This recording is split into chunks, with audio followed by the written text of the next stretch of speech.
नमः ॐ विष्णुपादाय कृष्णपृष्ठाय भूतले श्रीमते भक्तिवेदांत स्वामिन्निति नामिने। नमस्ते सारस्वती देवे गौरवाणी प्रचारिणे निर्विशेष शून्यवादी पाश्चात्य देशतारिणे।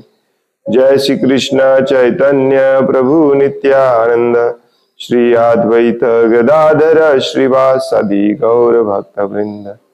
हरे कृष्ण कृष्ण कृष्ण हरे हरे, हरे राम राम राम हरे हरे। मुखं करोति वाचालं पंगुं लंघायते गिरिं यत्कृपातमहं वन्दे श्रीगुरुं दीनतारिणम्। हरे कृष्ण। श्रीमद्भागवतम स्कंध तिसरा अध्याय 29 भक्तिमय सेवेचे कपिलकृत विवेचन। श्लोक नंबर 25 आणि 26।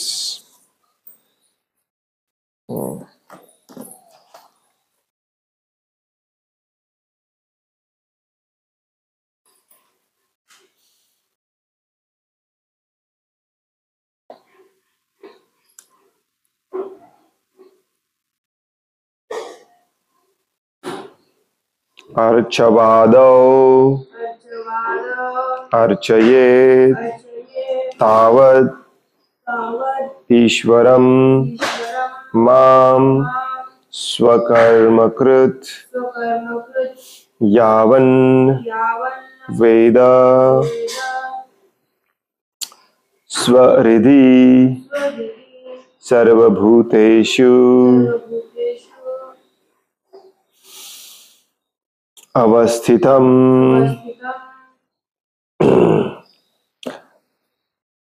अर्चादावर्चयेत्तावत् ईश्वरं मां स्वकर्मकृत् यावन् वेद स्वहृदि सर्वभूतेष्वस्थितम्। अर्चादावर्च एतावद् वद एतावद् ईश्वरं मां स्वकर्मकृत् यावन् वेद स्वहृदि सर्वभूतेष्वस्थितम्। अर्चादावर्च एतावद् ईश्वरं मां स्वकर्मकृत् यावन् वेद स्वहृदि सर्वभूतेष्वस्थितम्।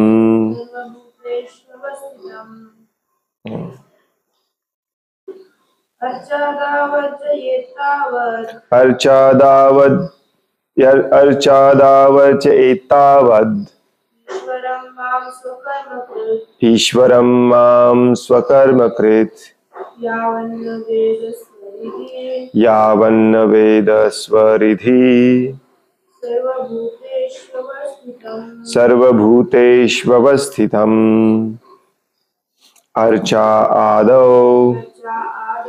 आर्च विग्रहांची आराधना इत्यादी।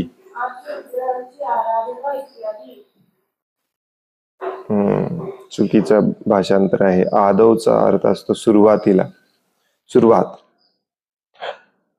आर्च विग्रहांची सुरुवात करून, आर्च विग्रहांच्या पूजेची सुरुवात करून। अर्चयेत मनुष्याने अर्चना करावी। तावत तोपर्यंत। ईश्वरम पुरुषोत्तम भगवंत, परम पुरुषोत्तम भगवंत। माम माझी, स्वतःच्या कर्म विहित कर्तव्ये कृत करावीत। यावत जोपर्यंत, न नाही, वेद त्याला अनुभूती होते. स्वरिधी स्वतःच्या हृदयात सर्वभूतेषु सर्व प्राणीमात्रांच्या अवस्थितम उपस्थित. भाषांतर आहे, आपल्या स्वतःच्या आणि इतरही जीवांच्या हृदयातील माझ्या उपस्थितीची अनुभूती होईपर्यंत मनुष्याने आपली विहित कर्तव्ये करीत पुरुषोत्तम भगवंतांच्या अर्चविग्रहांची अर्चना करावी. इंटरेस्टिंग. मागचे 4 दिवस 4 श्लोक आपण असे वाचले, ज्या 4 श्लोकामध्ये भगवान श्री कपिल देवांनी सांगितलं की जो माझ्या अर्च विग्रहाची पूजा करतो परंतु मला सगळ्यांच्या हृदयामध्ये स्थित आहे म्हणून पाहत नाही, सर्वांकडे समभावाने पाहत नाही, द्वेष, वैर, निंदा, अवज्ञा, उपेक्षा करतो, तो भक्तीच्या एकदम खालच्या पातळीला आहे. परंतु या श्लोकामध्ये सांगितलंय की जोपर्यंत मला तुम्ही सर्व जीवांच्या हृदयामध्ये पाहायला शिकत नाही तोपर्यंत माझी पूजा करत राहा. थोडस उलट वाटतंय हो की नाही? इतके दिवस आपण ऐकलं की भगवंतांना सर्व जीवांमध्ये समान पाहायला जर शिकलं नाही तर अर्च विग्रहांची पूजा करून काही उपयोगाचं नाही. परंतु आता भगवंत सांगतायत की जोपर्यंत तुम्ही मला सर्व जीवांच्या हृदयामध्ये पाहत नाही तोपर्यंत तुम्ही माझी पूजा अर्च विग्रहाच्या स्वरूपात करत राहा. इंटरनेट गेलं की काय नाही. परंतु आज जो आपण श्लोक वाचला या श्लोकामध्ये एक कॅच आहे. काय कॅच आहे? माझ्या अर्च विग्रहांची पूजा करत करीत आपल्या विहित कर्तव्यांचं पालन करीत राहा. एक्झॅक्टली सेम उपदेश भगवान श्रीकृष्ण भगवद्गीतेच्या 18व्या अध्यायात करतात की मनुष्याने आपल्या वर्णाश्रमाप्रमाणे विहित नेमून दिलेली कर्तव्य करीत करीत जर माझी पूजा करीत राहिला तर तो नक्कीच माझ्यापर्यंत येऊन पोहोचतो. म्हणतात की नाही 18व्या अध्यायामध्ये भगवंत सेम. त्यामुळे ज्यांना ज्यांना भगवंतांना सगळ्यांच्या हृदयामध्ये स्थित पाहायला येत नाही, सर्वांवरती समान प्रेम करता येत नाही अजून, त्यांनी वर्णाश्रमाचं पालन काटेकोरपणे केलं पाहिजे. नसेल तर ते त्या स्टेजला कधीच पोहोचणार नाही.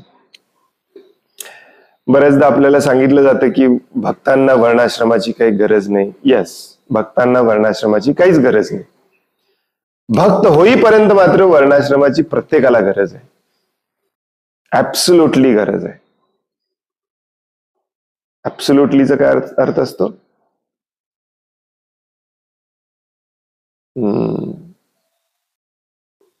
न चुकता, दुसरा पर्याय नाही. वर्णाश्रमामध्ये स्थित होऊनच आपापल्या वर्णाप्रमाणे कार्य करीत राहिलं पाहिजे आणि सोबत भगवंतांची पूजा करत राहिलं पाहिजे.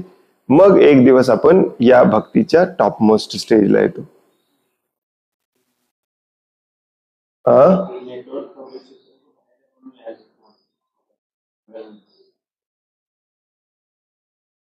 Yeah, I don't know why it is saying so.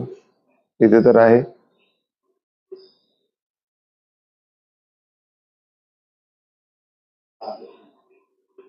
Try now. Or I will try.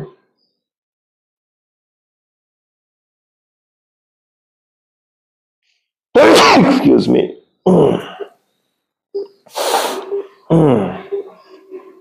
तात्पर्य श्रील प्रभुपादांद्वारे जे लोक केवळ आपली विहित कर्तव्यच करीत आहेत त्यांच्यासाठी देखील भगवंतांच्या मूर्तीची उपासना या श्लोकामध्ये सांगण्यात आली आहे. याचा अर्थ काय? शास्त्रामध्ये सांगितल्याप्रमाणे वर्णाश्रमाप्रमाणे तुम्ही कर्म करत असाल, परंतु भगवंतांची उपासना करत नसाल तर ते पण चुकीचं आहे. मग त्याला सकाम कर्म म्हटलं जातं. तुमच्या काम इच्छा पूर्ण करण्यासाठी केलेलं कर्म, ते पण मग आपल्या बंधनाचं कारण ठरतं. पाप कर्म तर आपल्या बंधनाचं कारण असतंच, परंतु विहित कर्म पण आपल्या बंधनाचं कारण ठरतं जर आपण ते त्याच्यासोबत भगवंतांची पूजा अर्चना नाही केली तर. ब्राह्मण, क्षत्रिय, वैश्य, शूद्र या 4 वर्णांसाठी आणि ब्रह्मचर्य, गृहस्थ, वानप्रस्थ आणि संन्यास या 4 आश्रमांसाठी विभिन्न विहित कर्तव्ये शास्त्रांमध्ये सांगितलेली आहेत. अखिल प्राणीमात्रांच्या अंतर्यामी भगवंत उपस्थित असल्याचा साक्षात्कार होईपर्यंत मनुष्याने भगवंतांच्या श्रीमूर्तीची उपासना करावी.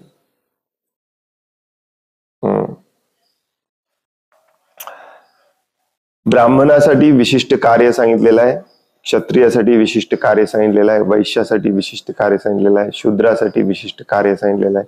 त्याचबरोबर या 4ही वर्णांमध्ये जे आश्रम आहेत, म्हणजे orders of life, Srila Prabhupada म्हणतात, जीवनातले टप्पे, त्याच्यासाठीही विशिष्ट कर्तव्य दिलेले आहे की ब्रह्मचार्याने असं वागलं पाहिजे, संन्यासाने असं वागलं पाहिजे, गृहस्थाने असं वागलं पाहिजे. आणि हे जर आपण काटेकोरपणे करत राहिलो तर आपण एक दिवस भक्तीच्या स्टेजला पोहोचू शकतो. आणि हे कधीपर्यंत हे करत राहायचंय? जोपर्यंत प्रत्येक जीवाच्या हृदयामध्ये स्थित असलेले भगवंत आपल्याला दिसत नाही, तोपर्यंत हे वर्णाश्रमाचं पालन करतच राहायचं. आणि कदाचित भगवंत दिसल्यानंतरही भगवंत तुम्हाला ऑर्डर देतील की वर्णाश्रमाचंच पालन करत राहा, तेव्हा पण ते करतच राहायचे. असं नाहीये की आपण शुद्ध भक्त झालो म्हणजे वर्णाश्रम सोडून द्यायचे. नो, शुद्ध भक्त झाल्यानंतर भगवंत सांगतील ते करायचं. यन्माम वदसी केशवा, तुम्ही जे सांगाल ते. मग बऱ्याच केसेसमध्ये भगवंत सांगतात की या गुणामध्ये मी तुला जन्माला घालणार आहे, माझी एवढी सेवा करते ते जाऊन. जसं अर्जुनाला रजोगुणामध्ये जन्म दिला होता, क्षत्रियचा वर्ण दिला होता, तर त्या वर्णामध्येच त्याने भगवंतांची सेवा केली.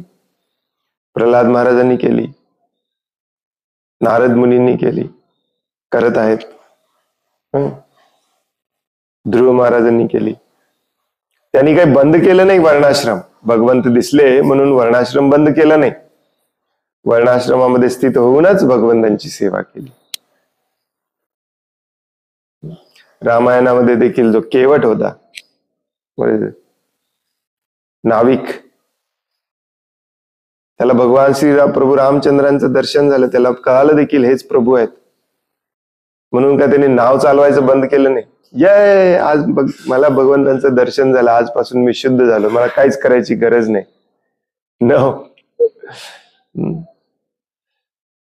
जे वर्णाश्रमाला धिडकारतात ते 1 नंबरचे मूर्ख असतात, आणि ज्यांना वर्णाश्रमामध्ये यायचं नाही ते 1 नंबरचे बदमाश असतात, आपल्यासारखे. आपल्याला आपलंच पाप कर्म करत राहायचंय, वर्णाश्रमामध्ये यायचंच नाही. कुठपर्यंत करायचंय? अखिल प्राणी मात्रांच्या अंतर्यामी भगवंत उपस्थित असल्याचा साक्षात्कार होईपर्यंत मनुष्याने भगवंतांच्या श्रीमूर्तीची उपासना करावी. साक्षात्कार होईपर्यंत, माहिती मिळोपर्यंत नाही. माहिती सगळ्यांना नाही, मला पण आता तुम्हाला पण कळालं सगळ्या प्राणी मात्रांच्या हृदयात भगवंत आहेत. दिसले का तुम्हाला? नाही दिसले ना, मग वर्णाश्रमामध्ये स्थित राहून भगवंतांची पूजा उपासना करायची दिसेपर्यंत. आणि कदाचित दिसल्यानंतरही, त्यालाच म्हणतात साक्षात्कार. साक्षात्कार आणि दिसणे, साक्षात्कार, दिसणे आणि जाणणे, जाणणे आणि माहिती असणे, याच्यात खूप मोठा फरक आहे. माहिती सगळ्यांनाच आहे, जाणलं कोणीच नाही.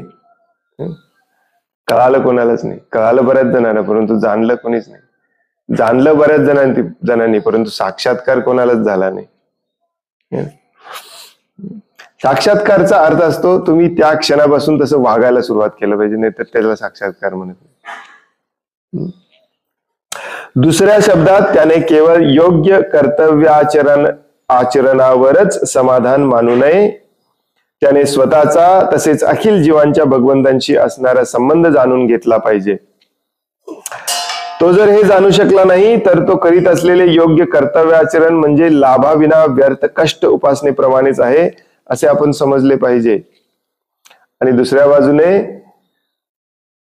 तुम्ही सगळ्या प्राणीमात्रांच्या हृदयामध्ये असलेल्या भगवंतांना जाणू शकला नाही, पाहू शकला नाही, परंतु आपलं कर्तव्याचं आचरणच करीत राहिला तर त्याचा पण काय उपयोग नाही. त्याला म्हटलेलं आहे श्रम एव हि केवलम. ते नुसतंच श्रम आहे. दिवसभर काम करून संध्याकाळी तुम्हाला पगार नाही देणार नाही असं म्हणाला मालक, तर तुम्हाला कसं वाटेल? तशी अवस्था आहे. वर्णाश्रमाचं खूप छान पालन करतो, परंतु भगवंतांना जाणून घेण्याची, प्रत्येक प्राणी मात्रांमध्ये भगवंतांना पाहायची, समान आदर समान प्रेम करायची, हृदय शुद्ध करायची अजिबात इच्छा नाही. फक्त वर्णाश्रम धर्माचा उपयोग आपल्या इंद्रिय तृप्तीसाठी करून घ्यायचे. यांना कर्मी म्हणतात, सकाम कर्मी. परंतु याचा उपयोग काहीच नाही. म्हणूनच श्री सूत गोस्वामी अशा कामाला म्हणतात श्रम एव हि केवलम.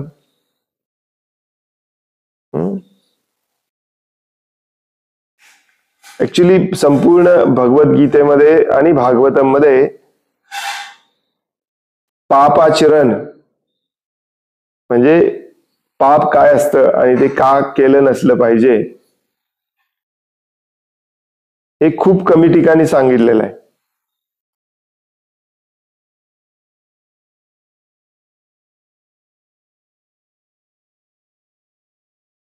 बऱ्याच ठिकाणी हे अज्युम केलेलं आहे की तुम्ही वर्णाश्रमामध्ये स्थित आहात आणि वर्णाश्रमाचीच कामं करत आहात, परंतु भगवंतांना ची सेवा करायची तुमची इच्छा नाही. आणि म्हणूनच बऱ्याच श्लोकांमध्ये हे परत पुन्हा येतात, सकाम कर्म सकाम कर्म सकाम कर्म सकाम कर्म.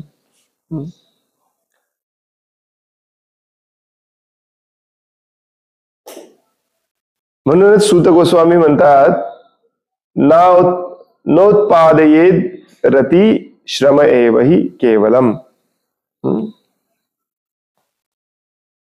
न उत्पादयेत म्हणजे काय? त्यातून काहीच उत्पन्न होत नाही. दिवसभर काम करून त्यातनं काही उत्पन्नच होत नसेल तर अशा माणसाला मूर्खच म्हटलं पाहिजे. त्यामुळे बऱ्याचदा हे आपल्याला लक्षात येत नाही की हे आपल्याला सांगतात की कोणाला सांगतात, कारण आपण एकतर वर्णाश्रमात नाही आणि बरेचसे भागवत गीतेतले उपदेश हे वर्णाश्रमामध्ये स्थित असलेल्या माणसासाठी आहेत. तुम्ही वर्णाश्रमामध्ये स्थितच नसाल तर तो उपदेश लवकर कळतच नाही. म्हणून पहिल्यांदा लवकरात लवकर वर्णाश्रमामध्ये आलं पाहिजे, लवकरात लवकर. नसेल तर आपल्याला कळणारच नाही काय चाललंय.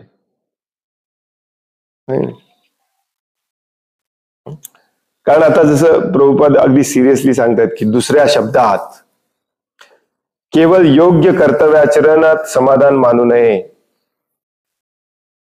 इथे कर्तव्याचरणच करत नाही आपण, समाधान मानण्याची खूप लांब गोष्ट आहे.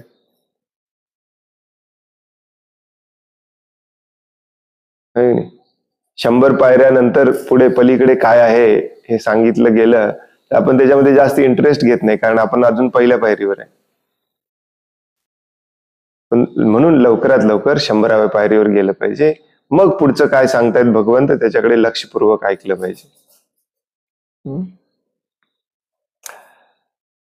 त्याने जर अखिल जीवांचा भगवंतांशी असणारा संबंध जाणून घेतला नाही, तो हे जाणू शकला नाही, तर तो जे करीत असलेले कर्तव्य आचरण आहे हे लाभाविना व्यर्थ कष्ट उपसण्यासारखे आहे. या श्लोकातील स्वकर्मकृत हा शब्द अत्यंत महत्वपूर्ण आहे. स्वकर्मकृत म्हणजे स्वतःचं काम केलं पाहिजे. आता हे मूर्ख बदमाश आपल्यासारखे लोक त्याचा अर्थ असा काढतात की मी जे काम करतोय ते करत राहिलं पाहिजे. न, तुम्ही आता जे काम करताय ते अतिशय घाणेरडं खालच्या लेवलचं काम करताय. ते पहिल्यांदा बंद केलं पाहिजे, इमिजिएटली बंद केलं पाहिजे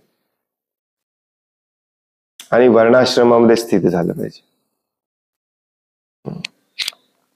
आणि मग हा शब्द अत्यंत महत्वपूर्ण आहे. स्वकर्मकृत, स्वतःचं काम करणे. आता सध्या माहितीच नाही आपल्याला स्वतःचं काम काय. आपली विहित कर्तव्ये करीत असलेल्या मनुष्यास स्वकर्मकृत असे म्हटले जाते. याच्यातला महत्वाचा शब्द आहे विहित. आपली विहित कर्तव्ये म्हणजे नेमून दिलेली, लिहून दिलेली कामं करणारा जो करत असतो त्याला म्हटलं जातं स्वकर्मकृत.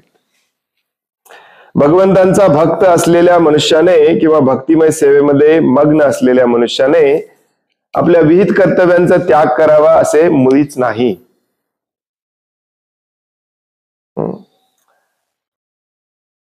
भगवंतांची तुम्ही सेवा करताय किंवा भक्तिमय सेवा करताय म्हणून शास्त्रामध्ये दिलेली कर्तव्य त्यागायची हे कुठेच दिलेलं नाही या शास्त्रामध्ये.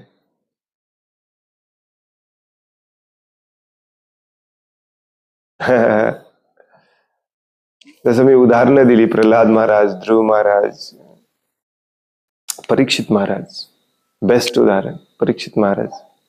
हे सगळे भगवान श्रीकृष्णांचे शुद्ध भक्त होते. परीक्षित महाराजांना भगवंतांनी अजून मातेच्या उदरातून बाहेर येण्यापूर्वी दर्शन दिलं.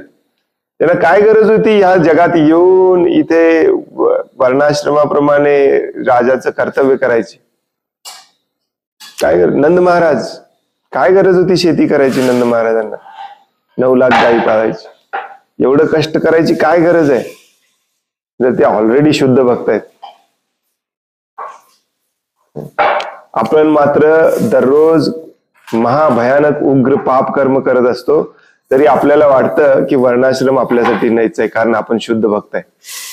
प्रभुपादांच्या चळवळीत आलो म्हणजे मी भक्त ऑटोमॅटिकली झालेलो आहे, त्यामुळे मला कुठलं काम करायची काही गरज नाही. डोनेशन द्या प्रभूजी. प्रभुपादांनी सांगितलेलं नाही कुठलं काम करायला. प्रभुपादांनी तर अगदी रागावून सांगितलंय, कठोर शब्दामध्ये सांगितलंय काम केलं पाहिजे.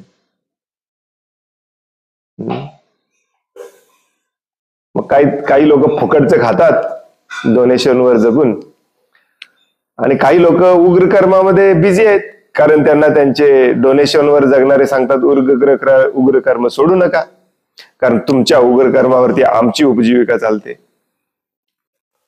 त्यामुळे कोणालाच वर्णाश्रमाबद्दल काहीही देणं घेणं राहिलेलं नाही. आपण इन्क्लुडेड त्याच्यामध्ये. बऱ्याच वेळा मी असं बोलल्यानंतर हे तुम्ही लोकांना, तुम्ही जे ऐकत आहात त्यांना असं वाटतं की प्रभूजी दुसऱ्यांच्या बद्दलच बोलतायत. आपण स्वतःबद्दल पण हेच लागू होतं. एकतर आपण उग्र कर्म करतोय किंवा दुसऱ्याच्या जीवावरती जगतोय.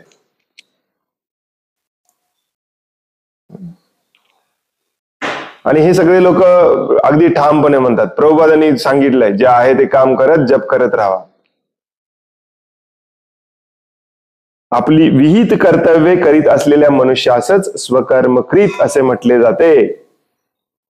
भगवंतांचा भक्त असलेल्या मनुष्याने किंवा भक्तिमय सेवेमध्ये मग्न असलेल्या मनुष्याने आपल्या विहित कर्तव्यांचा त्याग करावा असे मुळीच नाही.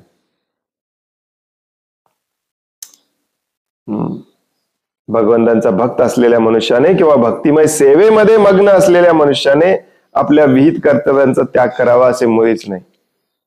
केलंच पाहिजे. ऍक्च्युली तीच सेवा असते. संपूर्ण भगवद्गीता याच्यासाठी आहे. तसं असतं तर भगवंतांनी अर्जुनाला सांगितलं असतं, अरे तुला कळालं मी भगवान आहे, तू आता भक्त झाला, काही करायची गरज नाही, तुला युद्ध करायची गरज नाही, काय करायची गरज नाही, चाल निवांत मध्ये जप करत राहा. तुला डोनेशन पुरवायची व्यवस्था मी करतो. न भगवंतांनी अर्जुनाला सांगितलं, तुझं तुझं काम कर, तुझं काम आहे हे, तुझं काम कर, तुझं काम माझ्यासाठी कर, मला स्मरण करत करत कर. त्याला भक्ती म्हणतात. भक्ती मार्गाच्या नावाखाली कोणीही आळशी होऊ नये. प्रभुपादांचं पुढचं वाक्य आहे, भक्ती मार्गाच्या नावाखाली कोणीही आळशी होऊ नये. मनुष्याने आपल्या नियत कर्तव्यांना अनुसरूनच भक्तिमय सेवा केली पाहिजे. मनुष्याने आपल्या नियत कर्तव्यांना अनुसरूनच भक्तिमय सेवा केली पाहिजे. मनुष्याने आपल्या नियत कर्तव्यांना अनुसरूनच भक्तिमय सेवा केली पाहिजे. आपल्याला वाटतं भक्तिमय सेवा म्हणजे जप करणे, भागवतमच्या क्लासला जाऊन बसणे, वरिष्ठ सांगतील ते ऐकणे. येस, वरिष्ठ सांगतील ते ऐकलं पाहिजे, पण वरिष्ठांना वर्णाश्रमामध्ये इंटरेस्टच नाही. वरिष्ठ तुम्हाला त्यामुळे एकच गोष्ट सांगतात, पैसे गोळा करून आणा, पैसे गोळा करून आणा, पैसे गोळा करून आणा. मग तुम्ही विचार करता, एक तर बाहेर जाऊन पैसे मागितले पाहिजेत, नाहीतर तर नोकरी करायला पाहिजे 10% मंदिराला द्यायला. मग ती नोकरी कशी पण असो, काही फरक पडत नाही. प्रभुपादांनी सांगितलंय, आपलेच वरिष्ठ आपल्याला परत सांगतात, नेमून दिलेलं काम केलं पाहिजे. कोणी नेमून दिलंय? भगवंतांनी नेमून दिलंय. कुठं नेमून दिलंय? भगवद्गीतेमध्ये, भागवतम मध्ये नेमून दिलंय. तुमचा स्वभाव असा असेल, तुम्ही हे काम केलं पाहिजे. तुमचा स्वभाव असा असेल तर हे काम केलं पाहिजे. स्वभाव, मनुष्याने आपल्या स्वभावाप्रमाणेच काम केलं पाहिजे, नसेल तर तो पाप कर्म करत असतो. मग त्याला भक्तीच्या नावाखाली आपली कामं करायचं बंद करणे, दुसऱ्याच्या जीवावर जगणे किंवा पाप कर्म करणे, हे अजून मोठं पाप झालं. आपलंच काम आपण केलं पाहिजे, आपल्या स्वभावाप्रमाणेच आपलं काम केलं पाहिजे. अर्जुन तयार होता, माझा स्वभाव मी सोडून देतो आणि ब्राह्मणाप्रमाणे भिक्षा मागून खातो. Not allowed, not allowed. Actually तो म्हणत होता, शास्त्रात सांगितले तसंच करून मी जगतो. ते पण अलाउड नाहीये. तुमच्या गुणाप्रमाणेच तुम्ही काम केलं पाहिजे. दुसऱ्याच्या गुणाचं काम तुम्हाला परफेक्टली जमत असलं तरीही नाही केलं पाहिजे. 18व्या अध्यायामध्ये भगवंत अर्जुनाला सांगतात, हो की नाही?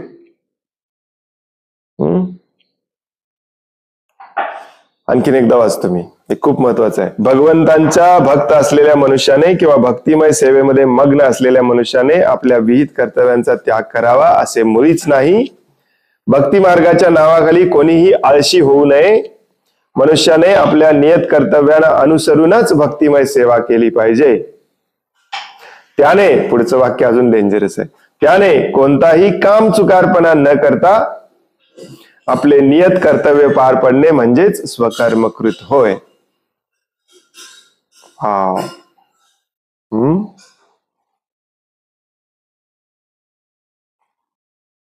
आणि भगवान कपिल देव ते सांगतात, तुम्ही स्वकर्मकृत झालं पाहिजे आणि माझी पूजा केली पाहिजे, मग तुम्ही माझे भक्त होता.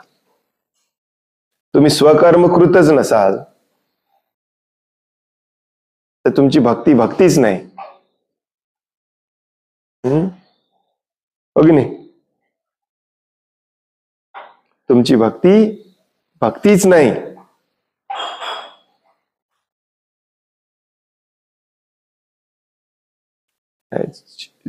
दिस should sink in our brain.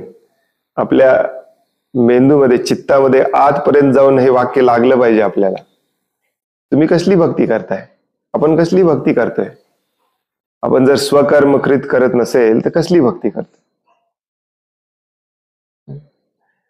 आता बऱ्याच जणांना हे पटतंय, परंतु बऱ्याच जण हे पटत नाही की याचा शेतीशी संबंध आहे. याचा सगळ्याचा शेतीशीच संबंध आहे. कारण या जगामध्ये कामं जी करायला लागतात ती कशासाठी करतो? आपल्या उदरनिर्वाहासाठी करतो. वर्णाची विभागणी आपल्या उदरनिर्वाहासाठी केली गेलेली आहे. आपल्या काम इच्छा पूर्ण करून आयुष्य आरामात जगण्यासाठी केलेली नाहीये. मग बेसिक या शरीराला आत्म्याला एकत्र ठेवण्यासाठी बेसिक गरज काय आहे? अन्न.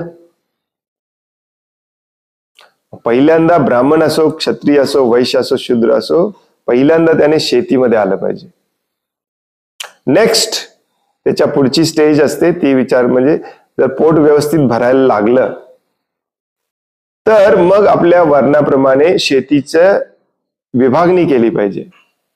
एकाने मॅनेजमेंट केलं पाहिजे, एकाने ज्ञान दिलं पाहिजे, एकाने ऍक्च्युअल शेती सांभाळली पाहिजे आणि एकाने शारीरिक कष्ट केले पाहिजे. ऍक्च्युली शेवटचं अनेकाने. शारीरिक कष्ट करणे एकाने करून चालत नाही, अनेकाने केलं पाहिजे. ही विभागणी हळूहळू तयार होईल. ही विभागणी जोपर्यंत तयार होत नाही तोपर्यंत सगळ्यांनीच शेती केली पाहिजे, कारण खायला अन्न पाहिजे.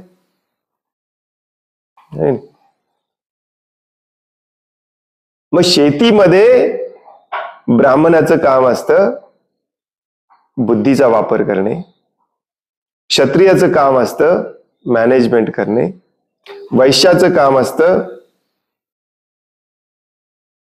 सगळं उत्पादन करणे आणि शूद्राचं काम असतं परिचार्यात्मिका, त्या सगळ्यांसाठी कर्म करणे, काम करणे, कष्ट करणे. आणि मग याच्यावरती तुम्हाला अन्नधान्य मिळायला लागलं. भूमाता तुम्हाला घर बांधण्यासाठी सगळं देते. पूर्वी लोक मातीचे विटाचीच घर बांधायची, अजूनही त्याचीच बांधतो आपण. आपल्याला वाटतं की आपण निर्माण केलंय. तुम्ही काही निर्माण केलेलं नाहीये, भूमाताच देते. भूमाताच आपल्याला कपडे देते. कापूस कुठून येतो? शेतीतूनच येतो. नाही प्रभूजी, आम्ही कॉटनचे नाही, आम्ही पॉलिएस्टर, टेरिकॉटचे, नायलॉनचे कपडे वापरतो. एक तर ते तुमच्यासाठी घातक आहे आणि दुसरं म्हणजे हे पॉलिएस्टर, नायलॉन देखील भूमातेतूनच येतं, भूगर्भातूनच काढलं जातं, पेट्रोलियम प्रॉडक्ट. त्यामुळे भूमातेची सेवा जो करतो तो आपल्या सगळ्या गरजा पुरवू शकतो. मग कशाला विनाकारण हे आणि ते करत बसलोय आपण? Nut bolt, tyre tube, motor car. Prabhupada म्हणतात एका मोटर कार मध्ये 3000 पार्ट्स असतात. ते 3000 पार्ट बनवण्यामध्ये आपण रात्रंदिवस कुत्र्या मांजऱ्यासारखे लागलेलं आहे. वर्णाश्रम एवढं पण काही अवघड नाही आहे समजावून घ्यायला. लोकांना वाटतं वर्णाश्रम खूप अवघड आहे. वर्णाश्रम अवघड का वाटतं? कारण त्याच्यासाठी आता ज्या वर्णाचे तुम्ही ऍक्टिंग करताय त्या वर्णाचे तुम्ही नाहीच आहे हे सोडून द्यावं लागतं. मग ते सोडून देणं माणसासाठी कठीण आहे. लहान मुलाच्या हातातून आईस्क्रीम काढल्यासारखं आहे ते आपल्यासाठी. आता सध्या मी लाखो रुपये कमवतोय, ऐशो आरामात जीवन जगतोय आणि ते सगळं सोडून प्रभूजी तुम्ही मला म्हणताय शेती करायला या. शक्य आहे का? वर्णाश्रम शक्यच नाही कलियुगामध्ये. लगेच आपण उत्तर देतो हे शक्य नाही आहे प्रभूजी, अशी परिस्थिती आहे, तशी परिस्थिती आहे, हे प्रॉब्लेम आहे, ते प्रॉब्लेम आहे.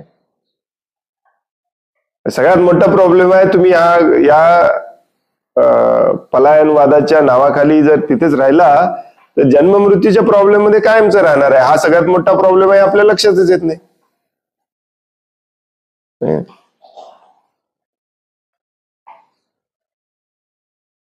आणि दुर्दैवी गोष्ट आहे, भारतामध्ये सगळ्यांना ब्राह्मण व्हायचंय. सगळ्यांना, बऱ्याच जणांना अजूनही वाटतं की प्रभुपादांना सगळ्यांना ब्राह्मण बनवायचं. हे असं लिहिणारा व्यक्ती म्हणून आपण म्हणू शकतो यानं सगळं. प्रभुपादांनी 100 लोकांना ब्राह्मणाचं ट्रेनिंग देऊन ट्राय केलं याच्यातलं कोण ब्राह्मण होऊ शकतो. कारण वर्ण आपल्याला माहिती नाही आहे. प्रभुपाद म्हटले चला सगळेजण या, भागवतम उघडा, मी आजपासून तुम्हाला भागवतम शिकवणार आहे. यातला एखादा जरी शुद्ध ब्राह्मण झाला तर तो पुढे क्षत्रिय निर्माण करेल. ही प्रभुपादांची स्ट्रॅटेजी होती. प्रभुपादांना सगळ्यांना ब्राह्मण बनवायचं नव्हतं. असेल तर प्रभुपादांनी असं सांगितलंच नसतं. परवा आपण वाचत होतो, प्रभुपाद म्हणत होते कशाला बसलाय, उठा, नांगर घ्या हातात. ब्राह्मणाला सांगितलं असतं का प्रभुपादांनी? ऍक्च्युली ब्राह्मणाने पण नांगर घेतला पाहिजे हातात.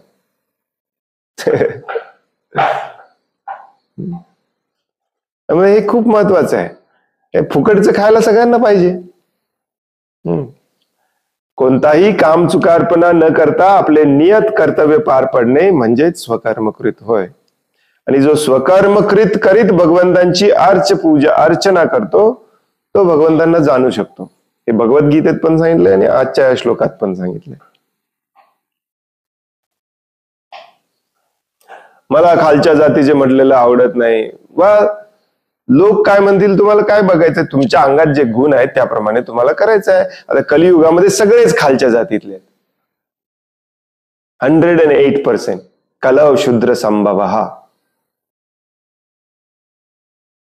मग तो वरच्या उच्च वर्णातला ब्राह्मण आपल्यावरती अत्याचार करतो, त्याला म्हणायचं तू गेला खड्ड्यात. माझं अन्न मी पिकवतो, माझे कपडे मी तयार करतो, माझी मी भगवंतांची विग्रहांची पूजा करतो आणि मी भगवद्धामात जातो.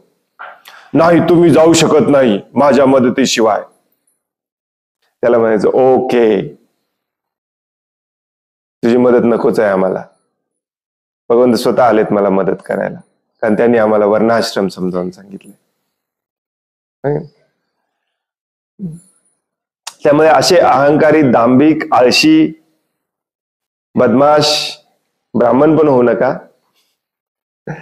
आणि कपटी क्षत्रिय पण होऊ नका. आजकालचे सगळे क्षत्रिय कपटी आहेत. पैसा प्रसिद्धी मिळवण्यासाठी क्षत्रियाच्या पोस्टला जातात. मंदिर अध्यक्ष आपले क्षत्रिय असला पाहिजे. मॅनेजमेंट ज्यांच्या हातात मॅनेजमेंट आहे ते क्षत्रिय असले पाहिजे. परंतु आजकालचे सगळे कपटी झालेत. स्वतःचा स्वार्थ साधण्यासाठी क्षत्रिय होतात. तसले क्षत्रिय पण होऊ नका. तुमच्या अंगात गुण नसतील तर, असतील तर बना क्षत्रिय, निस्वार्थपणे क्षत्रिय बना. ब्राह्मणाचे गुण असतील तर निस्वार्थपणे ब्राह्मण बना. परंतु आपल्या अंगात ते गुण नसतीलच तर शूद्र बनायला घाबरू नका. लाज वाटून घेऊ नका. त्यात काही लाज वाटण्यासारखं नाहीये. कुणी तुम्हाला खालचं म्हणलं नाही म्हणलं काही फरक पडत नाही. आहेच शूद्र, त्याला काय करणार मी? मला द्या सेवा, मला सांगा काय करायचं. असा व्यक्ती भगवंतांकडे लवकर जाऊ शकतो, कारण तो अगदी स्पष्टपणे मान्य करतो की माझ्या अंगात ब्राह्मणाचे गुण नाही आहेत, माझ्या अंगात क्षत्रियाचे गुण नाही आहेत, माझ्या अंगात वैश्याचे गुण नाही आहेत. त्यामुळे मी काय करावं हे मी ठरवलं नसलं पाहिजे. गुरुदेव, गुरु महाराज मला सांगा काय करायचं, मी आजपासून करतो. तो लवकर भगवत धामात जाऊ शकतो. पण तो आपल्याला सगळ्यांना एक प्रकारची भीती आहे शूद्र बनायची. कारण भारतामध्ये बऱ्याच वर्षापासून हे आपल्या डोक्यात बसवले की शूद्र म्हणजे खालचा. आता शूद्र लोक ब्राह्मणांना शिव्या देतात, म्हणून ब्राह्मणाने पण म्हणायचं का तुम्ही असं ब्राह्मणांना असं म्हणतात. पण ऍक्च्युली काही लोक ब्राह्मणांचा आदर करणे तुम्हाला जमलं नाही, शास्त्र सांगतं ब्राह्मणाचा आदर करायला. अरे तू खरोखरच ब्राह्मण असशील ना तर तुला मान अपमानामध्ये इंटरेस्टच नसला पाहिजे. त्याला खरा ब्राह्मण म्हणतात. तुला कशाला मान दिला पाहिजे बाकीच्यांनी? नाही मला मान दिला पाहिजे, तो खोटा ब्राह्मण. जो म्हणतो मला सगळे खालच्या जातीचे म्हणतात त्यामुळे मी खालच्या जातीचा होणार नाही, मी पण ब्राह्मण होणार, तो खोटा शूद्र. जे गुण आहेत त्याप्रमाणे कुणी वंदो कोणी निंदो, आपण आपलं कर्तव्य म्हणून आपलं काम केलं पाहिजे, मग आपण शुद्ध होणार. काय फरक पडतो कोण काय म्हणतं, हो की नाही? भगवंत म्हणतात माझ्यासाठी काम करा, मी तुमची काळजी करतो. योगक्षेमम वहाम्यहम्. आपण तेच केलं पाहिजे. काम चुकारपणा न करता आपले नियत कर्तव्य पार पाडणे. आता हे 4 दिवस आपण जो रोग वाचला, ज्या रोगाबद्दल आपण चर्चा केली, महाभयानक रोग, हो की नाही? असा रोग कधी कोणाला होऊ नये, परंतु सगळ्यांना झालाय. आपण आपले निदान शोधतोय कॅन्सर वरती, हार्ट अटॅक वरती, ब्लड प्रेशर वरती, डायबिटीस वरती, परंतु मेन जो रोग आपण घेऊन आलोय तो जात नाही, त्याच्यावरती मात्र आपण उपाय शोधत नाही. पण ज्या कपिल देवांनी आपल्याला हा रोग समजावून सांगितला मागच्या 4 श्लोकांमध्ये, तेच आपल्याला त्याचं औषध सांगत आहेत आता. आणि त्याचं पहिलं औषध आहे म्हणजे वर्णाश्रम. वर्णाश्रम ऍक्च्युली या जगामध्ये जे काही प्रॉब्लेम आहेत त्या सगळ्याचं सोल्युशन आहे वर्णाश्रम. ऍक्च्युली आपल्या संस्थेमध्ये जे काही भ्रष्टाचार प्रॉब्लेम चालू आहे त्या सगळ्याचं सोल्युशन आहे वर्णाश्रम. स्त्री पुरुष यांच्यामध्ये जी समानता आणि बोंबाबोंब चालू आहे सगळीकडे त्याचं सोल्युशन आहे वर्णाश्रम. तुम्ही तुमची माझी भक्तीमध्ये प्रगती का होत नाही त्याचं सोल्युशन आहे वर्णाश्रम. सगळ्याचं सोल्युशन आहे वर्णाश्रम.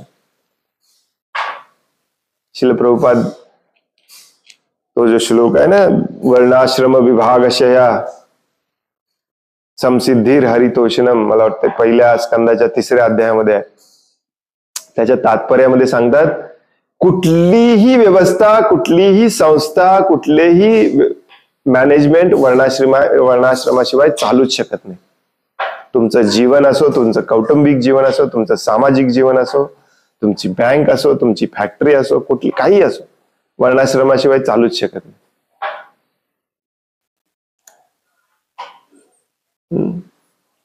अमोल प्रभूंनी परवा एकदा प्रश्न विचारलेला की हे कळत पण नाही, द्वेष, निंदा, मत्सर आपल्या मनामध्ये आहे, मग हे सोल्युशन, याच्यावरती औषध काय?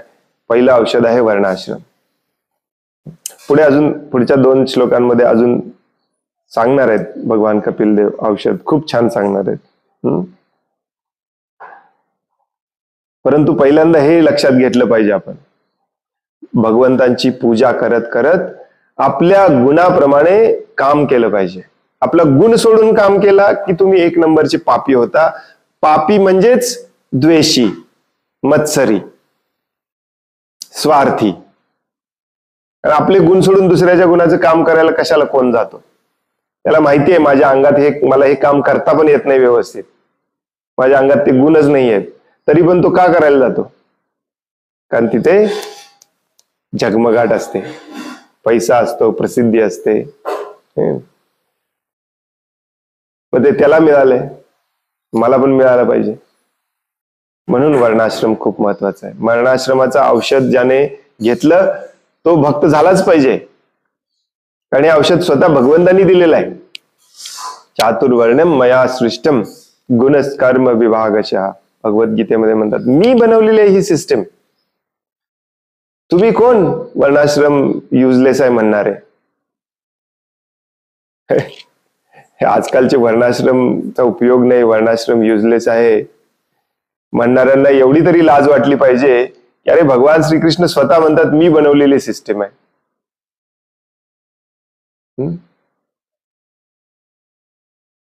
एक कौंतेय दास म्हणून मायापूर मधले एक भक्त आहेत, त्यांनी मागच्या वर्षी एक लेख लिहिला.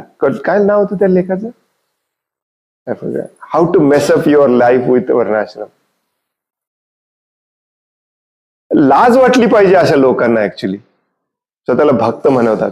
त्याने लेख लिहिलेला की वर्णाश्रमाचा उपयोग करून तुमच्या जीवनाची वाट कशी लावायची, मराठीमध्ये, साध्या मराठीमध्ये, how to mess up your life with वर्णाश्रम. आणि मग त्या लेखामध्ये त्यांनी रिसेंटली ऐकलं की त्यांनी याच्यावर पुस्तक पण लिहिले. त्याचं असं म्हणणं आहे की वर्णाश्रम म्हणजे जातपात. तुम्ही वरच्या जातीचे, आम्ही खालच्या जातीचे, स्त्रियांना कमी लेखायचं, पुरुषांना श्रेष्ठ लेखायचं म्हणजे वर्णाश्रम. अशाने कोणी भक्त होतो का? अरे तुला वर्णाश्रम समजलंच नाही, तू कशाला त्याच्यावरती लिहायला जातो? बरं, भगवान श्रीकृष्ण ज्यांचा तू भक्त आहेस ते म्हणतात की ही वर्णाश्रम पद्धती मी बनवली आहे, म्हणजे तू ऍक्च्युली भगवंतांना नाव ठेवतोयस, नाही? How to mess up your life with वर्णाश्रम. काय लाज वाटली पाहिजे लोकांना ऍक्च्युली असले आर्टिकल्स लिहिताना.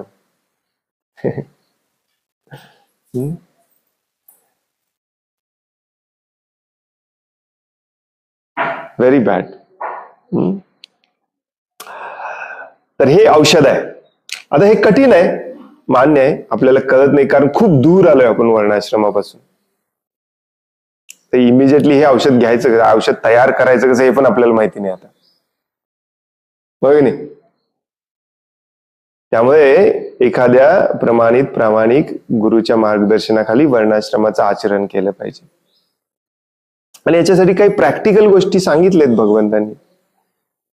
7व्या स्कंदामध्ये श्रीमद भागवतमच्या अगदी डिटेलमध्ये वर्णाश्रम सांगितलाय. ग्रहस्थाची कर्तव्य सांगितलेत, सगळ्यांची कर्तव्य. ब्रह्मचारीनी कसं वागलं पाहिजे, गृहस्थानी कसं वागलं पाहिजे ते वाचा आणि त्याप्रमाणे वागा. तुम्हाला कोण थांबवलंय?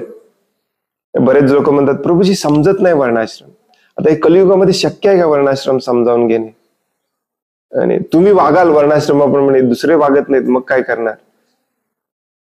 कशाला विचार करताय? तुम्ही वागा आणि तुम्ही भगवत धामात जावा. दुसरे वागा, वागू देत, वागू नये नकोत, काय तुम्हाला काय फरक पडतो? समाजातल्या दुसऱ्या सगळ्यांनी चांगलं वागल्यावर वरतीच तुम्ही चांगलं वागणार आहे का? हे एक आणखीन एक कारण सांगतात लोक. तर प्रभूजी दुसरे लोक चांगले वागत नाहीत, आपण नुसतेच वागून काय उपयोग आहे? तुझ्या हातातच नाहीये दुसऱ्यांना चांगलं वागवणे, हो की नाही? तुझं तू वर्णाश्रमाचं पालन कर. आणि तुला समजत नसेल तर एखाद्या अशा व्यक्तीकडे जा ज्याला समजतंय, तो तुला वर्णाश्रम समजावून सांगेल. तुझ्या अंगातले गुण पाहिल, तुझ्या गुणाप्रमाणे तुला सेवा देईल. मग काय प्रॉब्लेम आहे? आपण हे मान्यच करत नाही की मला माझी इंद्रिय तृप्ती सोडायची नाहीये. सॉरी, वर्णाश्रम अवघड आहे, वर्णाश्रम कठीण आहे, वर्णाश्रम शक्य नाही, याच्या नावाखाली इंद्रिय तृप्ती करत राहायचंय आपल्याला, म्हणून सोडायचं नाहीये. असं नाही आहे की भगवंतांनी सांगितलं हे घे औषध, याला म्हणतात वर्णाश्रम, आणि समजावूनच सांगितलं नाही हे कसं घ्यायचं, काय घ्यायचं, किती पाणी घ्यायचं, कशासोबत घ्यायचं. असं थोडीच आहे. सगळं काही समजावून सांगितलेलं आहे. कोण म्हणतं समजावून नाही सांगितलं? तुला समजत नाही कारण तू ब्राह्मण नाही आहेस. मग तू जा ब्राह्मणाकडे आणि समजावून घे, किंवा ते सांगतील त्याप्रमाणे काम कर, संपला विषय. परंतु ही कलियुगामध्ये दांभिकता निर्माण केली आहे आधुनिक शिक्षण पद्धतीने. मला पण सगळं समजलं पाहिजे, सगळे समान आहेत, सगळे समान आहेत. मग तुला 47% मार्क का पडले? तुला पण 99-100% मार्क पडायला पाहिजे होते ना. एका क्लास मधल्या एका विद्यार्थ्याला 90% मार्क पडतात, एकाला 99% मार्क पडतात, एकाला 77% पडतात, एकाला 67% पडतात, एकाला 47% पडतात, 4 नापास होतात. मग सगळे समान कसे काय झाले? मग आधुनिक शिक्षक सांगते सगळे समान आहेत.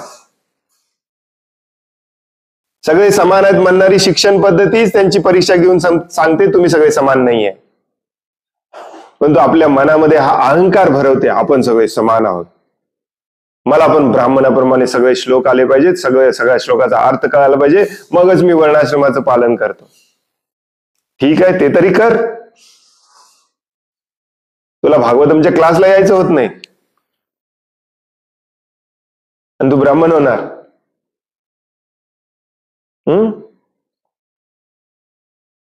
हा मूर्खपणा आहे आपला. हा आपला ही आपली दांभिकता आहे. आणि या दांभिकतेचं मूळ कारण असतं आपल्या इंद्रिय तृप्तीची इच्छा, काम वासना. ती सोडायची नसते आपल्याला. आणि मग वेगवेगळ्या कारणांखाली आपण वर्णाश्रमाला टाळायचं बघतो.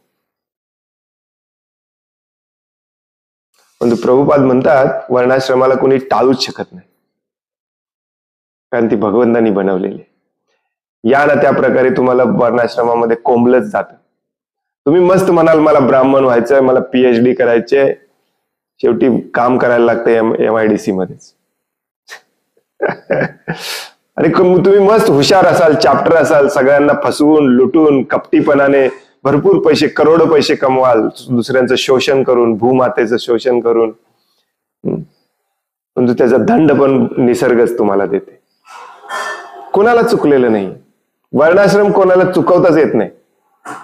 आणि जो चुकवतो त्याला भगवंत दंड देतात, राजा दंड देतो. पुढे 4थ्या स्कंदामध्ये आपण हे खूप छान वाचणार आहोत. 4था स्कंद तर इतका सुंदर आहे, पृथू महाराजांची कथेमध्ये पुन्हा पुन्हा सांगितलं जातं.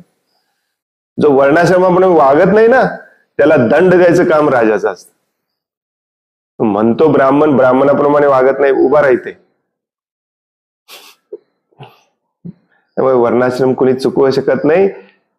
मग विनाकारण हातातली ही औषध दिलेलं आहे, हे का टाकून देतोय आपण?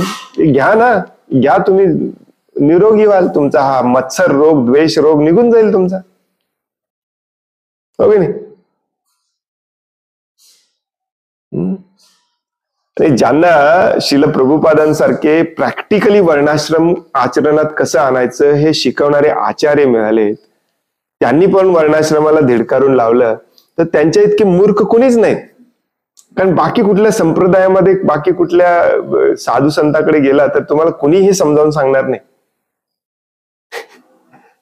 ते म्हणतील फक्त जप करा आणि बसा इथे आमच्यासोबत.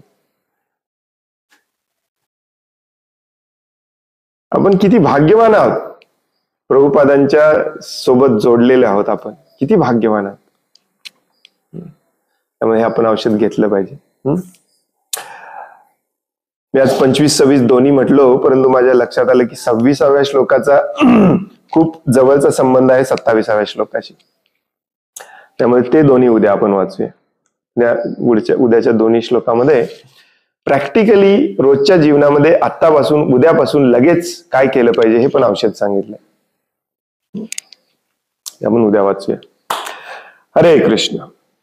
कोणाला काही प्रश्न आहे, काही सांगायचं आहे?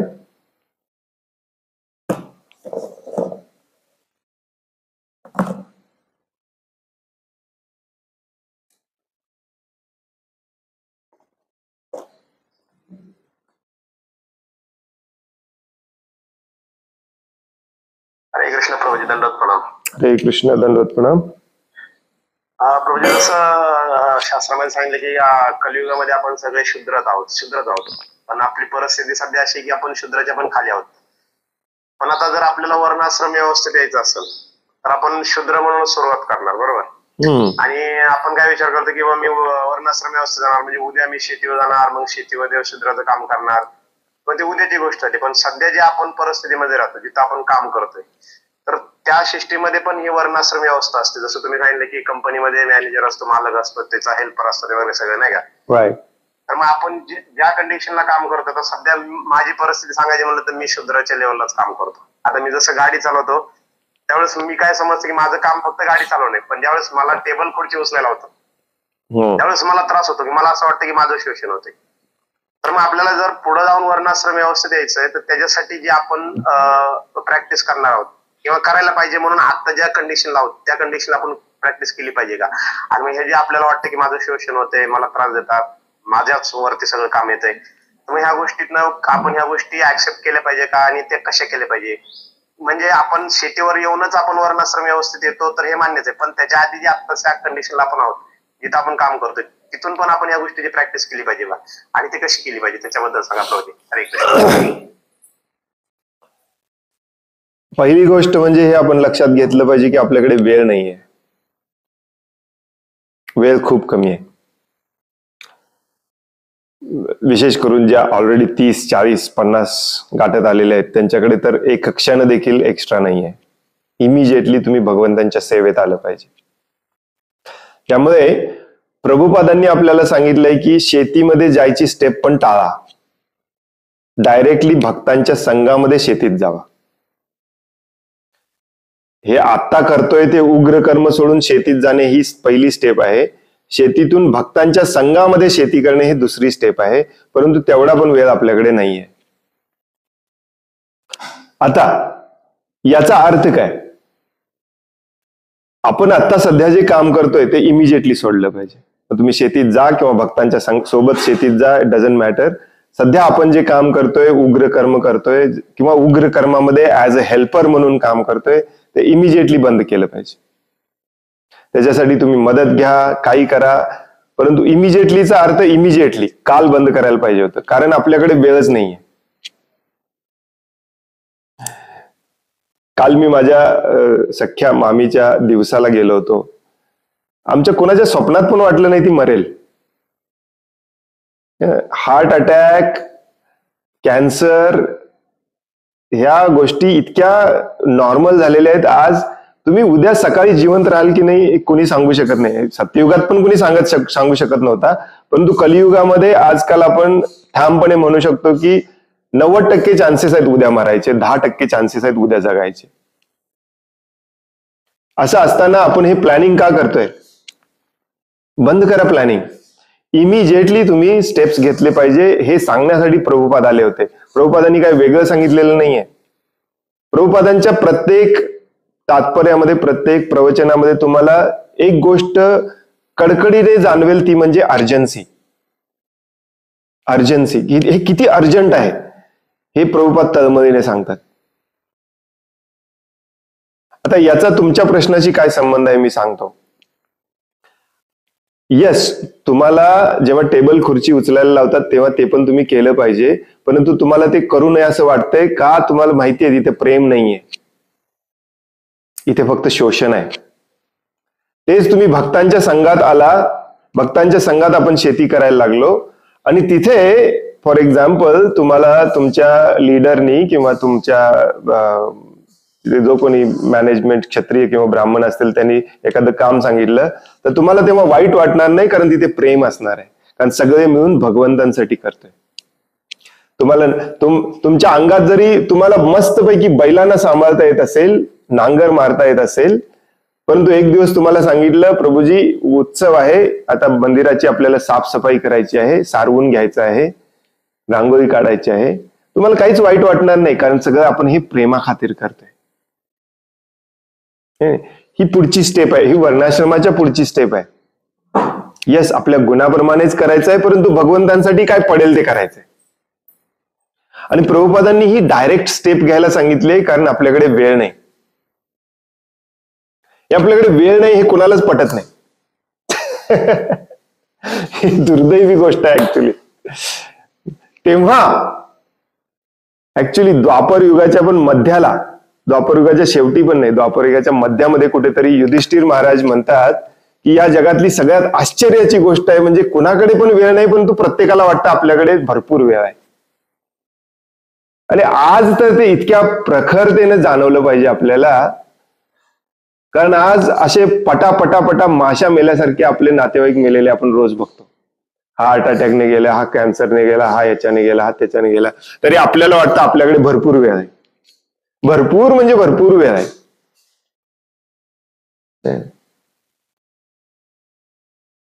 एक एक आठवडा एखादं काम झालं नाही तर थोडस मी फ्रस्ट्रेट होऊन बोलायला लागलो तर काही भक्त लोक मला म्हणतात प्रभूजी कशाला टेन्शन घ्यायला लागलाय, तुम्ही आम्हाला सांगताय टेन्शन घेऊ नका आणि तुम्ही टेन्शन घ्यायला लागलाय. अरे आपल्याकडे वेळच नाहीये प्रभुपादांसाठी हे करण्यासाठी. उद्याचं आपण काल करायला पाहिजे होतं, कालचं आपण परवा दिवशी करायला पाहिजे होतं. त्यामुळे पहिलं गोष्ट लक्षात ठेवा, हे उग्र कर्म, उग्र कर्माशी संबंधित सगळे जॉब्स काही असू दे, हे आपण इमिजिएटली सोडले पाहिजे. त्याच्यात काहीही तारतम्य नाही. भले तुम्हाला लाखो करोडो रुपये मिळत असतील, इमिजिएटली सोडलं पाहिजे. इमिजिएटली.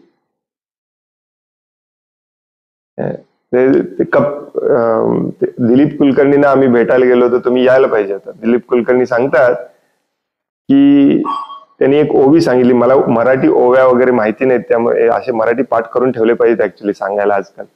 ते म्हणाले, कोण म्हणाले आता ते पण विसरलो, आय थिंक समर्थ रामदास म्हणतात का कोणतरी म्हणाले की जो अंधारात पहिलं पाऊल टाकतो, काही माहिती नसताना देखील भगवंतांनी सांगितलंय ठीक आहे मला हे करायचंय, त्याला भगवंत हात देतात आणि पुढचे 10 पाऊल ओढून घेतात. पण आपल्याला ते करायचीच इच्छा नाही. आपल्याला अजूनही वाटतं की माझ्या नोकरीमध्ये मला स्वारस्य आहे, माझ्या नोकरीमध्ये मला स्टॅबिलिटी आहे, माझ्या नोकरीमध्ये माझी सिक्युरिटी आहे. मला आता सध्या 1 लाख रुपये मिळतात, हे सोडून मी सगळं उद्या पुढच्या महिन्यापासून हे 1 लाख बंद होणार आहेत, हे कसं सहन करू. म्हणूनच भगवद्गीता वाचतो आपण, जिथे भगवंत म्हणतात की भक्तासाठी दगड पण आणि सोनं पण दगडासारखंच आहे. त्यामुळे भक्तासाठी 1 लाख पण हे कागदच आहेत. गरज पडलं तर तो पेटवून थंडीमध्ये शेकोटी पण करेल. पण आज आपली परिस्थिती तशी नाही. आपल्याला पैसा महत्वाचा झालाय, आपलं कम्फर्ट, आपली सिक्युरिटी महत्वाची झाली. आपल्याला भगवंतांबद्दलचं प्रेम, त्यातच असलेला आपला स्वार्थ हे दिसतच नाही. त्यामुळे आपण वेगवेगळ्या योजना करत राहतो. म्हणून आपल्याला असे प्रश्न पडतात. तुम्हाला लक्षात येते की मी काय सांगतोय? तिथे तुम्हाला ते शोषण झाल्यासारखं वाटतंय, कारण ते आहे शोषण, कारण तिथे प्रेम नाहीये. तुमच्याकडून फक्त काम करून घेतलं जातं स्वतःच्या स्वार्थासाठी. तुम्ही जरा चांगुलपणा दाखवला, तुमच्याकडून अजून 4 कामं केली, तुम्हाला उद्या झाडू पण मारायला लावतील. कारण ते सगळं, ही संपूर्ण भौतिक जगच शोषणावर आधारित आहे. एक्सप्लॉयटेशन हे प्रभुपादांचं वाक्य आहे. The principal element of this material world is exploitation. प्रमुख काम आहे या जगामध्ये ते म्हणजे दुसऱ्याचं शोषण करणे. आणि आपण सगळे त्याच्यामध्ये सहभागी आहोत. असं नाहीये की तुम्ही कोणाचं शोषण करत नाही, तुम्ही पण शोषण करता. कदाचित डायरेक्टली करत नाही, परंतु इनडायरेक्टली करता. तुम्ही जेव्हा तुमच्या गाडीसाठी पेट्रोल वापरता, सीएनजी वापरता, हे भूमातेचं शोषण आहे. त्याच्यातून जो धुरळा सोडता बाहेर दुसऱ्यांच्या नाकामध्ये जातो, ते दुसऱ्यांचं शोषण आहे. तुम्हाला वाटत असेल ही माझ्या कर्तव्यासाठी, माझ्या उपजीविकेसाठी करतो. तर दुसऱ्यांना त्रास देऊन तुमची उपजीविका चालवणे हे शास्त्रात कुठेच लिहिलेलं नाहीये. म्हणून शेतीत यावं लागतं. आपल्याला असं वाटतं की मी कुणाचं शोषण करत नाही, मी फक्त माझी गाडी चालवतो. हो, पण त्याच्यातून बाहेर पडणारं प्रदूषण बऱ्याच जणांच्या नाकात जातं. आता त्याला मी काय करणार प्रभूजी? मी काय करणार म्हणजे गाडी थांबवणं तुमच्या हातात आहे. दुसरे कोणी येऊन थोडीच थांबवणार आहे. आता त्यांनी गाडीच तशी बनवली, तेवढी धुरळा सोडते, त्याला मी काय करणार प्रभूजी? तुम्ही ती गाडी घ्यायची की नाही ते तुमच्या हातात होतं, जबाबदारी तुमची होती. मनुष्य हा स्वतः एकटाच जबाबदार असतो. तो जबाबदारी आपली कोणावरतीही लादू शकत नाही. जोपर्यंत तुम्ही अन्न स्वतःचं पिकवत नाही, त्या अन्नावरती जगत नाही, तोपर्यंत तुम्ही शोषणच करत असता, भले तुम्हाला ते वाटो न वाटो. त्यामुळे इमिजिएटली सोडलं पाहिजे. प्रभुपादांच्या सारखे आचार्य लाभल्यावरती तर आपण इमिजिएटली सोडलं पाहिजे. त्यांनी आपल्याला फुल प्रूफ प्लॅन दिलाय. बाकी तुम्ही वृंदावनला वगैरे जाऊन कुठल्या बाबा बुवांचं प्रवचन ऐकलं ना, तर ते तुम्हाला असंच सोडायला सांगतात. पुढे काय करायचं? भगवान देखेंगे, बस आपको छोड़ना है. तुम्ही लिटरली तुम्ही जाऊन बघा वृंदावन मध्ये काही बाबा बुवांचे तुम्ही लेक्चर प्रवचन ऐका. ते तुम्हाला हेच सांगतील, वैराग्य पाहिजे, विरक्ती पाहिजे, सगळं सोडून दिलं पाहिजे, पाप बंद केलं पाहिजे. करायचं काय? काही करायचं नाही, काय भगवंत बघून घेतील.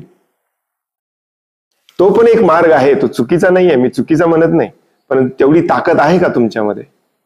उद्या मेलं तर 72, परंतु आजपासून मी माझी सगळी कामं बंद करणार. तेवढी ताकद कुणामध्येच नसते. म्हणून प्रॅक्टिकल भक्ती भगवंतांनी आपल्याला भगवद्गीतेत भागवतामध्ये सांगितले, त्याला वर्णाश्रम म्हणतात. आणि ती प्रॅक्टिकल भक्ती प्रभुपादांनी आपल्याला समजावून सांगितली. आपल्या इतके भाग्यवान कुणी नाही. त्यामुळे इमिजिएटली आपण हे सोडलं पाहिजे. यस, ते शोषणच आहे, आणि ते तुम्हाला वाटलं पण पाहिजे ते शोषण आहे, कारण ते शोषण आहे. जेव्हा तुमचा जॉब आहे गाडी चालवणे, परंतु तुम्हाला सांगितलं जातं टेबल खुर्च्या उचला, झाडलोट करा, ते शोषणच असतं.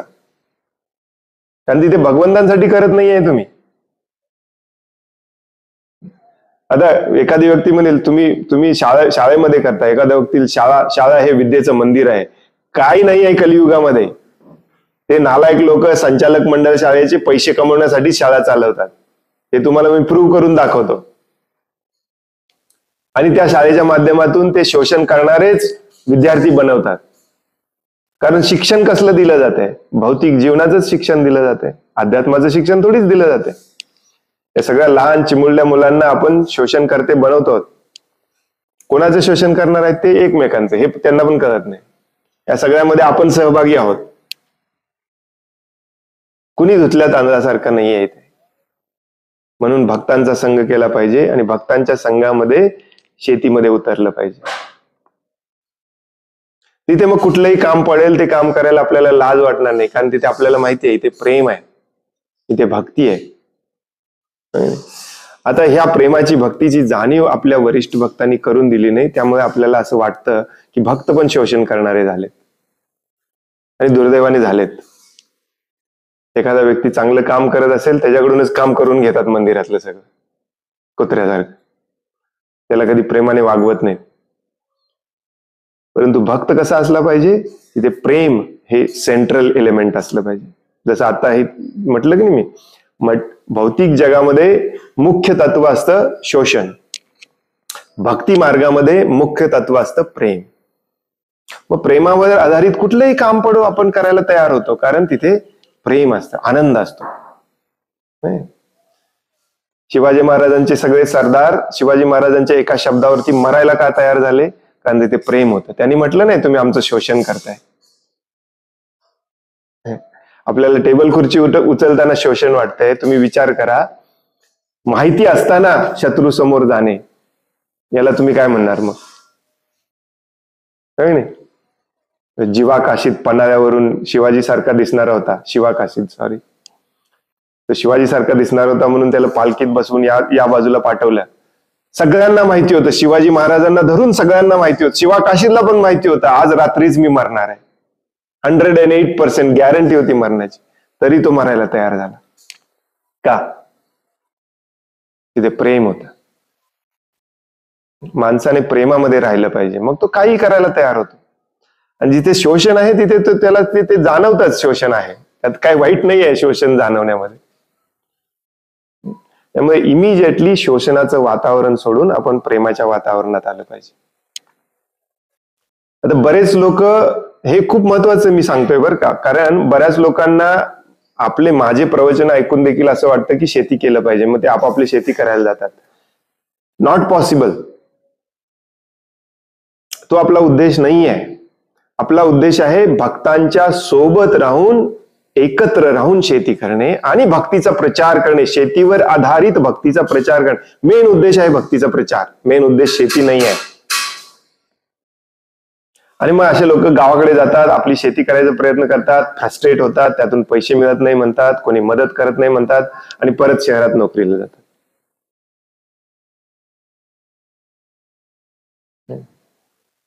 मेन आहे भक्तांचा संघ आणि त्या संघामध्ये भक्तीचा प्रचार. शेती हे एक माध्यम आहे उपजीविका चालवण्याचं आणि प्रचार पण करण्याचं, आणि ते इमिजिएटली घेतलं पाहिजे. आपण आहे त्या परिस्थितीत वर्णाश्रमाचं पालन करायचा प्रयत्न देखील करू नका, कारण ते असुरी वर्णाश्रम आहे, दैवी वर्णाश्रम नाही. दैवी वर्णाश्रम तिथेच असतं जिथे स्वानुष्ठिष्टस्य धर्मस्य समसिद्धी हरीच्या संतुष्टीसाठी केलं जातं. हे खूप महत्वाचं आहे. आपल्याला ज्यांना माहिती आहे त्यांनी तर इमिजिएटली सोडलं पाहिजे, ज्यांना माहिती नाही ते ठीक आहे करतायत, ज्यांना माहिती आहे त्यांनी इमिजिएटली सोडलं पाहिजे. हरे कृष्ण.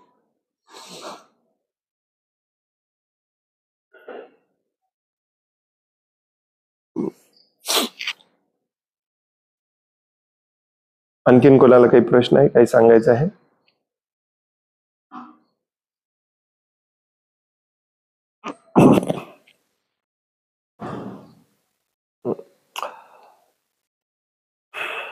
खूप खूप धन्यवाद.